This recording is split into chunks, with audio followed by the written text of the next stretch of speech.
Hi guys. Okay, so it is another story time. Now, on this one, I tried very hard to find it in the computer. I tried through my tablet, my phone, and my laptop, and I couldn't find like newspaper clippings or photos or anything. But nonetheless, this is an autobiography from someone who suffered child abuse. And so I will at least leave you a photo of the book. There's actually two different covers of the same book. And Amazon sells it under one cover, and then the other cover, which is the original cover, you can find in a library somewhere, or even go online to a virtual library and borrow it virtually. I did. I signed up on Virtual Archive, got myself a virtual library card, and I checked out the book and read it as an ebook. So, it only took me 2 days to read. It's only 161 pages, but it's inspiring in the end. So, this is the autobiography of Sandra Lee Judy Warren Hampton. She was born in the late 1940s. She had a brother, two brothers rather. Their names were Kemp and Bill, Kemp being the oldest. Her dad was a truck driver, and sometimes she hardly ever got to see him. He would stay gone periods at a time, then come home and then leave again. And so it was basically their mom, you know. And now mind you, finally by the 50s, you know, early 50s, by the time she was about 4 years old, her parents divorced and Mr. Warren remarried. And it was shortly after that Kemp and Bill was removed from their mother and was took to their dad's house with their stepmother. And so it was just, they called Sandra Judy. So it was just Judy and her mother. And it got to the point that they couldn't stay where they lived because they were so poor. So they started going around staying with family and friends, and her mother working as she could, like helping whoever they were staying with, or finding temporary job and whatnot. And at first they went to Judy's grandmother's house, her mom's grandmother, and her grandmother and mother argued all the time. And Judy's mom, Mrs. Warren, had managed to get herself a job while staying with her mom, but there came a point in time, whatever they was arguing about, because remind you, Judy was just such a little thing, so she wouldn't have known what her mom and grandma was fighting about. But it came to a point that Mrs. Warren's mother kicked her out. So they was stuck with staying wherever they could have shelter and food. And Mrs. Warren would work for the families that they were staying with temporarily.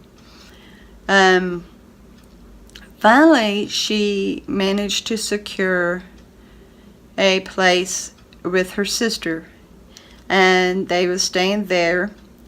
And once again, she was working and everything, and you know, then one day Mrs. Warren was talking with her sister, and little Judy overheard it, but she didn't know what they were talking about, but she heard her mom ask, will they take good care of her? And she asked about it, and Mrs. Warren just said that everything's okay, that I'm talking about someone else. She didn't have the heart to tell her daughter that the state was taking her away. So,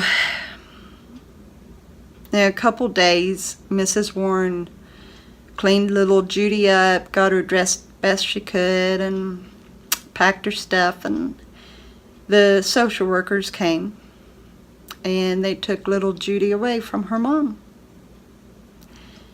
Sent her to her dad and her stepmother. Her stepmother's name was June. So, she kind of acted all nice and everything, and Judy saw Kemp and Bill there, and they just kind of shyly said hi instead of being the boisterous boys that they had been. And there were four at the time, other children in the house. And little Judy didn't understand what all the kids were, and Bill and Kemp said that was their dad's and June's kids. So everything went okay that first day. June set Judy to sweeping the floor. Now, mind you, Judy was only about 5-6 years old, and June had her sweeping that floor.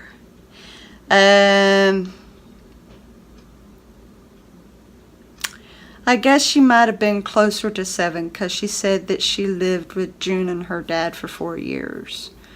So I guess she would have been 7, but I'll get to that in a moment. So after supper, June got Judy to sweep the floor and told her, don't miss any spots, get every corner, underneath the table, everything. Don't miss a spot. The boys' job was to clean up the kitchen, do the dishes, whatnot. Now, there was a brand new baby in the house, and we'll get to that in a moment too. So Judy tried her best to sweep that floor, and she wasn't tall enough to hold the broom properly. So her brother Bill tried to help her the best he could, but was hoping that June wouldn't catch him doing it. And so Judy tried really hard, and when June inspected it, she saw that Judy had missed some spots. So told her to do it again, all of it, the entire floor. Okay, so that's how that went that first evening. Later on, when she was properly, as it happened, June went to go take care of the baby, so she didn't look over the floor anymore. Bill quickly swept up the rest of the kitchen as fast as he could so that Judy wouldn't get in trouble. So Judy goes into the living room and sees June nursing, and she ended up getting the feeling that June really didn't like her. So she only asked a couple questions because she didn't know what nursing was. And June explained it to her, and then Judy just kept quiet. And then,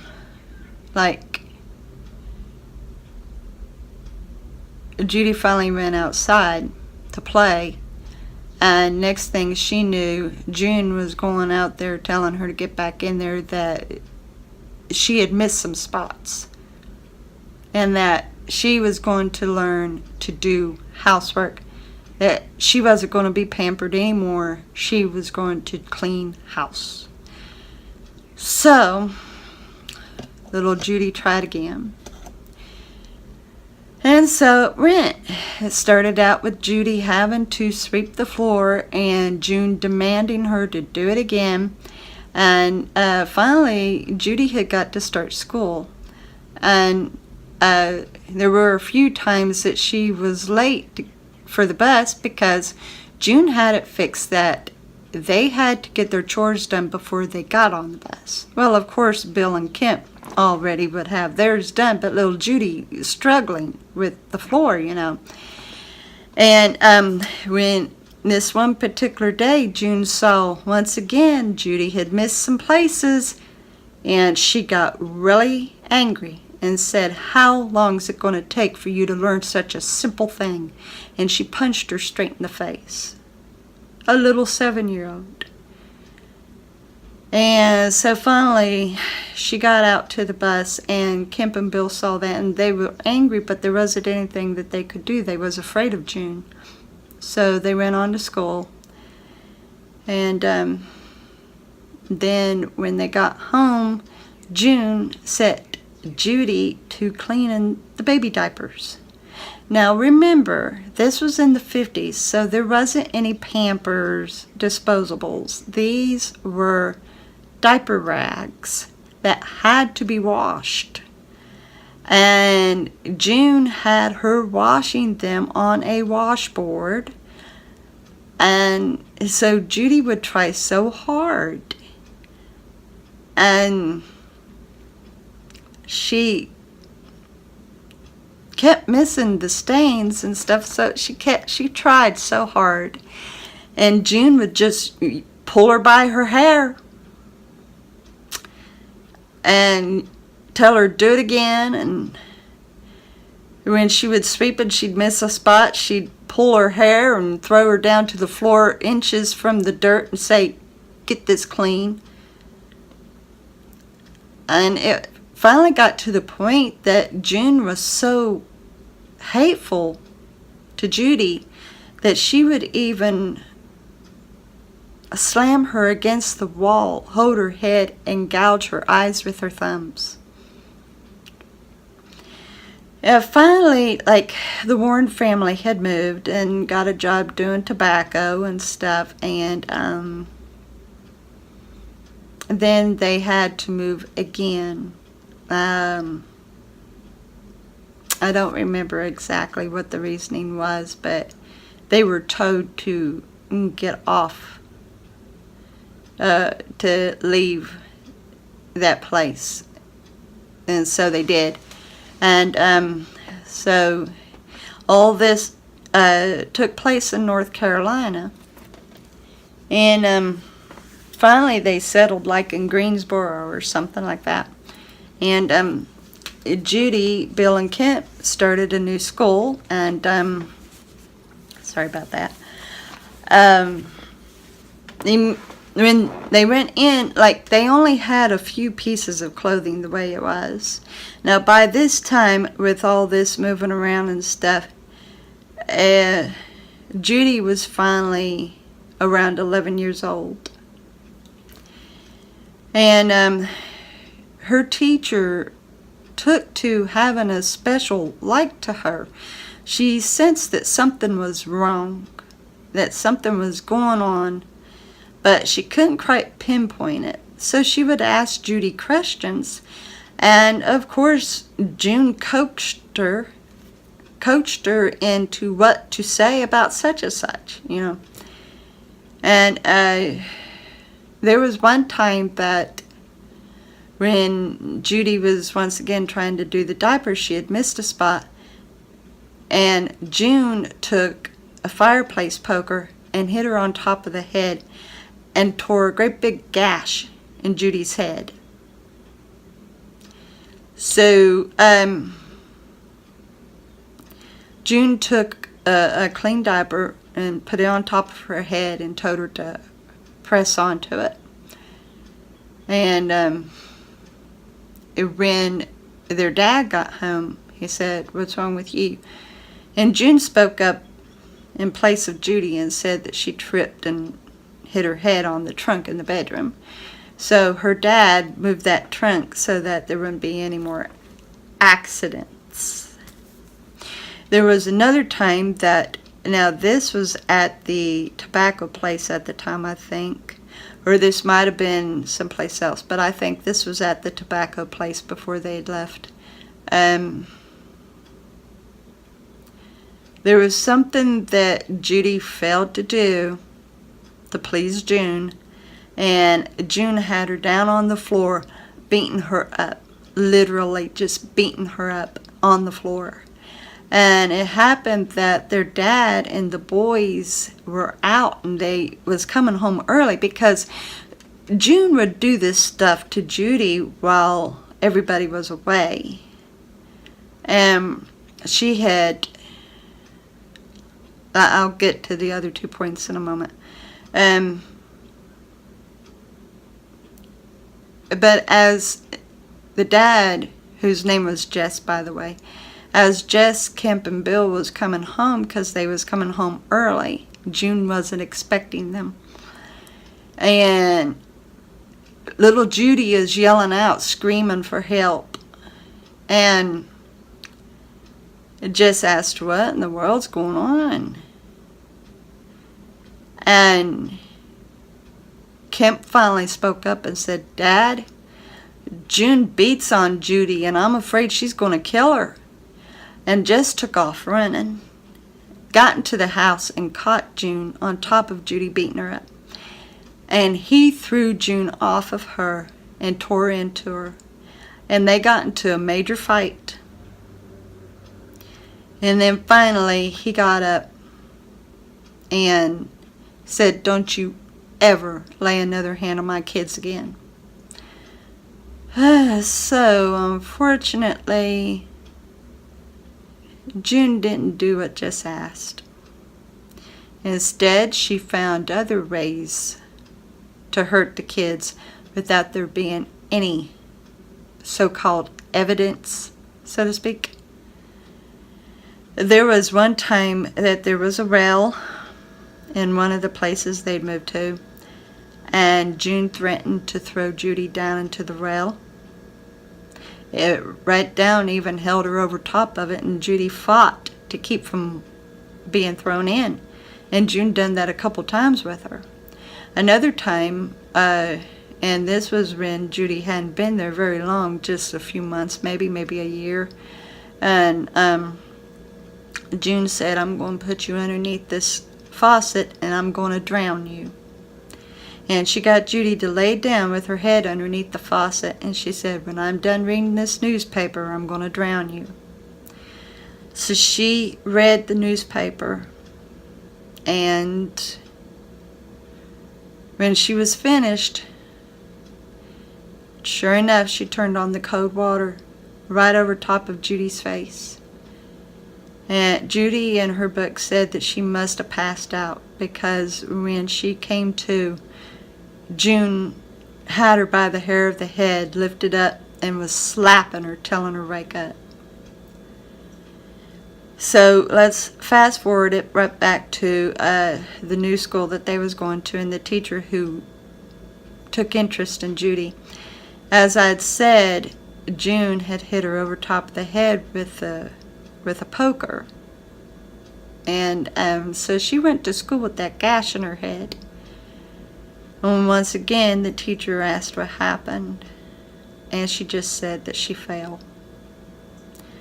And she was being so good to her that she would take her into the gym of the school and let her take a shower there, because Judy was only taking showers a few times every so often and wearing rags. And so like that teacher and the nurse invested in some fresh clothes for Judy and stuff, and just really took interest in her. And there was one day that the teacher noticed that Judy wasn't reading her book very well, that she was holding it close to her face. Now mind you, June was still gouging her eyes with her thumbs, literally pressing her thumbs into Judy's eyes, into her eyelids. And so the teacher, rather than to make Judy nervous, because any time that she would ask Judy how'd she get a certain wound, like the marks on her neck, like she'd been choked, or the busted lip, or the the different marks on her. And she would always give excuses and kind of skirt around it. So the teacher came up with a plan with the nurse for the nurse to do a eye exam on all the students. And when Judy went in, the nurse found out that Judy had developed a cataract on her right eye. But her left eye still had 20/20 vision. So the nurse got hold of Jess and June Warren, telling them that Judy needed to see the eye doctor. And they kind of missed it. But finally, the second time, the nurse went with Judy, got to go to the eye doctor. Sure enough, yes, cataract on the right eye, but 20/20 in the left. But that didn't stop June one bit. She continued pressing the eyes. And then one day, Judy was at school, and suddenly her vision went black in her left eye, and then it came back. And when they went out for recess, it completely went down. Completely. And she couldn't even find her way back to the classroom. So they took her back to the eye doctor, saying it was an emergency for them to get her to the eye doctor. And when they had looked again, which by this time, because the cataract, she was completely blind in her right eye. Completely blind. And her left eye, the vision had gone out, and she could only see light and dark perceptions. So they ended up talking to Jess and June about getting her into the hospital for surgery and tried to correct her eyes. So they got her into the hospital, got her admitted. They had a next door neighbor, and he kept talking to Judy, trying to get her to say how she was getting those bruises and cuts and stuff.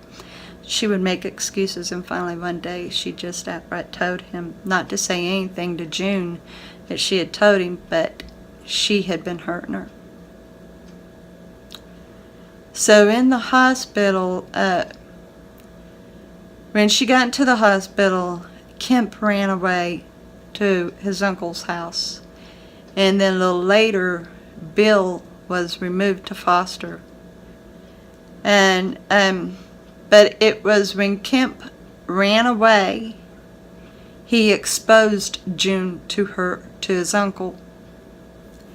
And that's when they went on ahead and took Bill out as well.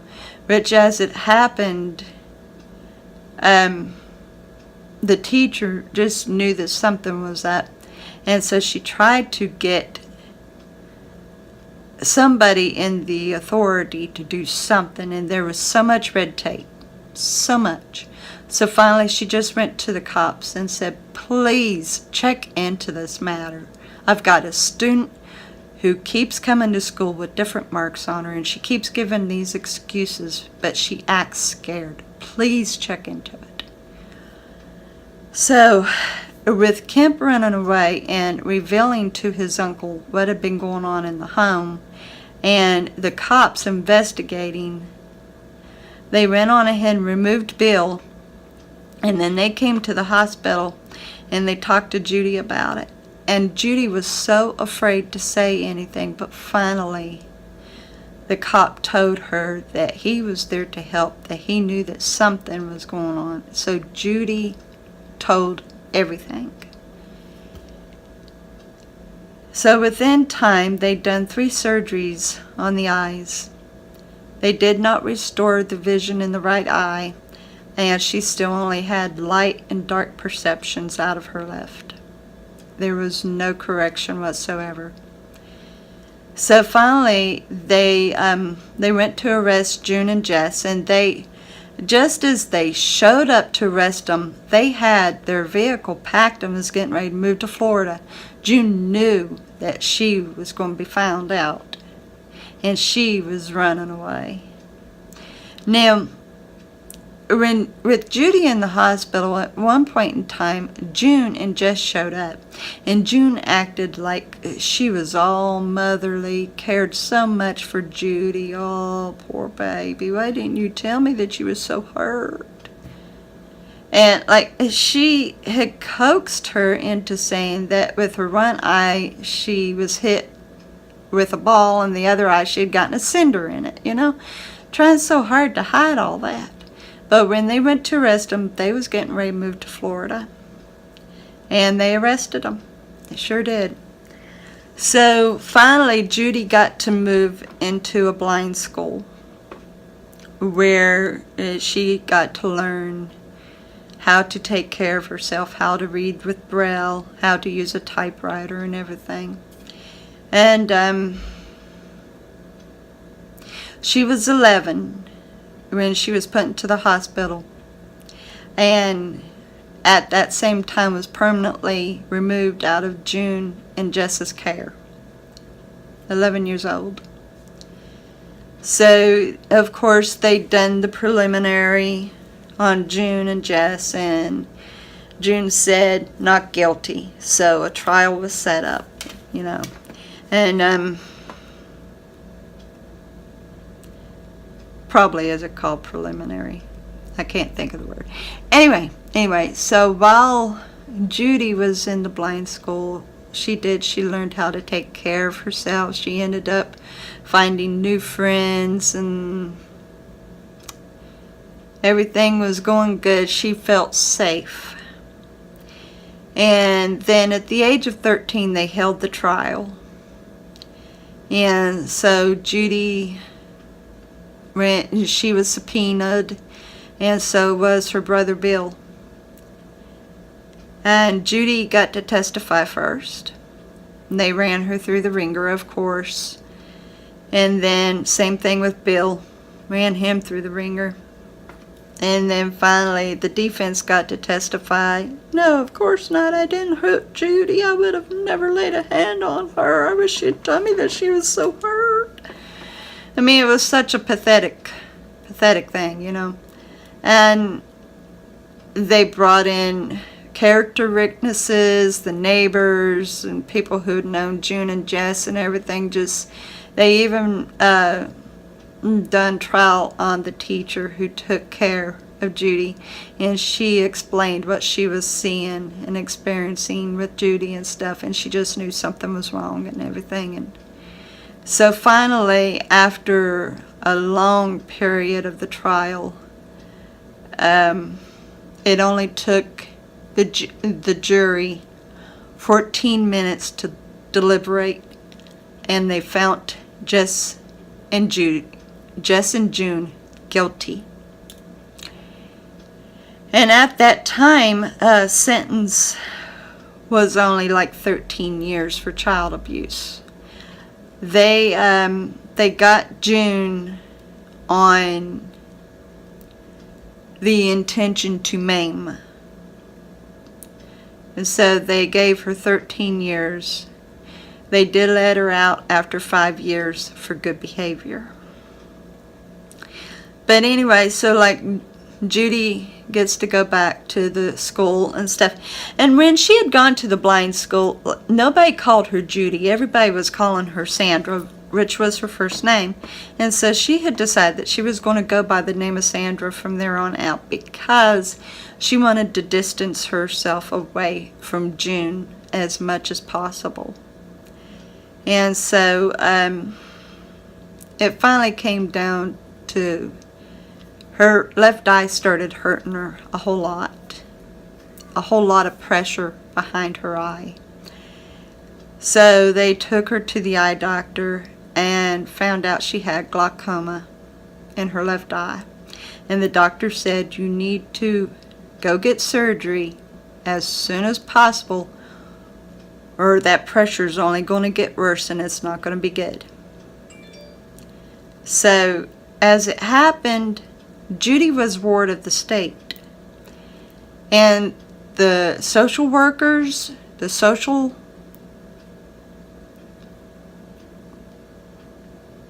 welfare would not approve of her going out to a better hospital to do surgery. And then her eye kept getting worse. And then when she would see the eye doctor would just give her drops to relieve the pain and pressure. Welfare would not okay it. And one morning, well, night maybe,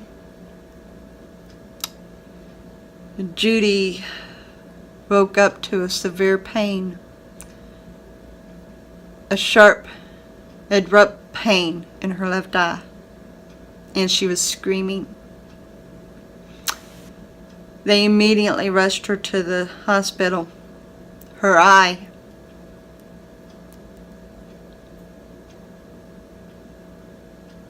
they done all they could, but they couldn't save it. Her left eye had busted from the glaucoma, and they had to give her a false eye.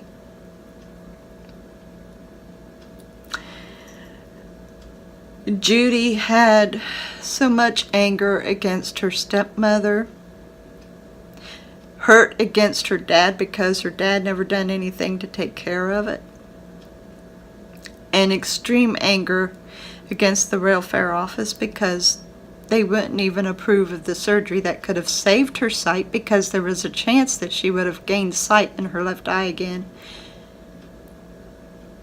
And they didn't approve of it, and instead she lost her eye entirely.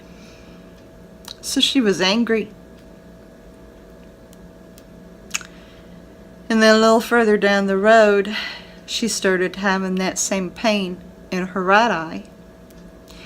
And this time they knew better, and they took her immediately to the hospital. And the doctor said that there wasn't any saving the right eye. And so they went on ahead and removed that one too. So in the end, Judy ended up having 2 false eyes.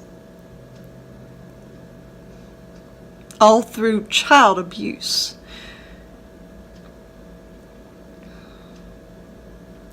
Now it happened that the blind school had a good Christian teacher.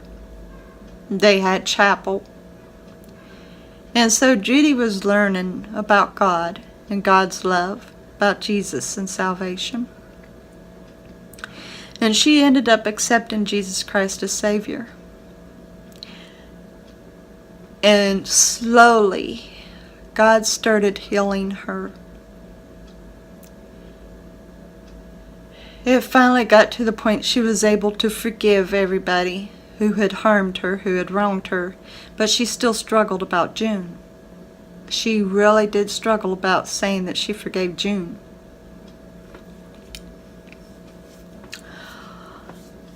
Finally, when she was in high school, she met her now husband, blind from birth. So he never did get to see any of the beauty. And they started seeing each other, going out on movie dates and stuff, and finally fell in love. And when they had graduated high school, they took separate colleges to learn trade, to learn a career. But before this had happened, because they wanted to get married, and both sides of the family said, well, like the folks at the as it happened, Judy ended up finding new foster parents who would take her when the blind school was out and stuff for vacations and stuff. And so her foster parents said, at least wait till you graduate high school. And her husband's parents said, wait until you graduate high school. And both of them was afraid that they would reconsider, thinking that two blind people could never make it. So they went on ahead and eloped, got married, and then they went their separate ways. They didn't tell anybody what they'd done. They graduated and went on to different universities, colleges to learn their trade. Judy done all she could to learn how to take care of household and stuff, how to do what needed to be done as a housewife. And so finally, when all was said and done, both of them told the parents that we've been married now for like so many months. Eventually, they got to rent an apartment and just doing so well and stuff, living a normal life. Of course, having to do what blind people have to do in order to see their world, but they were still managing so well. And at some point in time, as it happened, Bill lived close. So Bill would help out with the seeing department, what Judy couldn't take care of herself. And at one point in time, when he saw them, when he saw Judy, he said, Dad and June became Christians. They got saved. And Judy was so happy.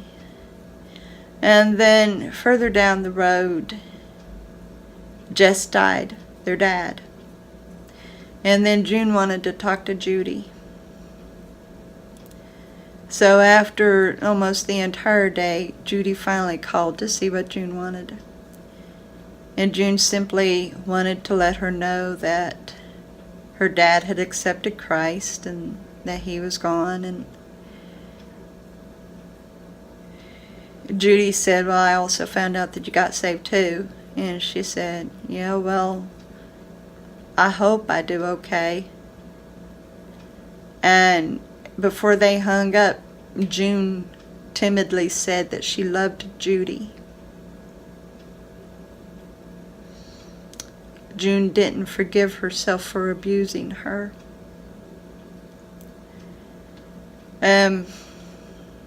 Judy had 2 kids, a boy and a girl. Both children fully seen, full sight. And unfortunately, when she had the book written, it was in 1980. And of course, back in 1980, it was very hard to find anything on a computer. So, apparently, if you would ever find anything about the trial and her life, how she's doing now, you would probably have to go to, like, North Carolina's library and go back to the archives, because I couldn't find it anywhere on the computer. I really wanted to at least find a picture of Judy. The best I can describe her is the way she described herself, that she had dark curly hair, and before she lost her sight, she had beautiful brown eyes. But as far as I know, everything is going well. As far as I know, they're still alive. I really don't know what else is going on in Judy's life, but I first read that book when I was a young teen, and it made me mad, and it broke my heart. But Sandra's testimony is beautiful because God healed her, and in the end she was able to forgive June too. She was able to forgive everybody, including June. So God took care of all that for her.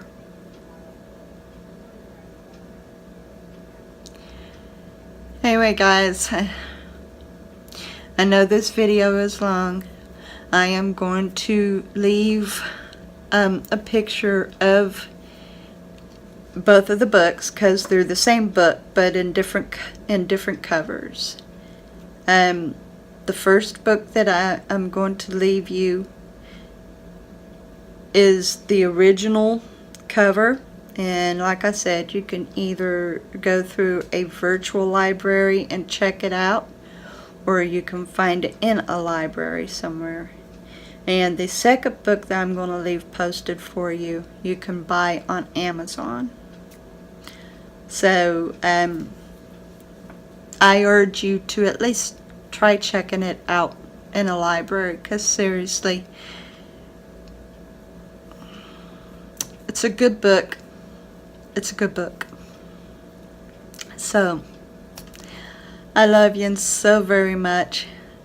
Of course, you're going to be seeing me tomorrow with the journey vlog. And hope you have a great day.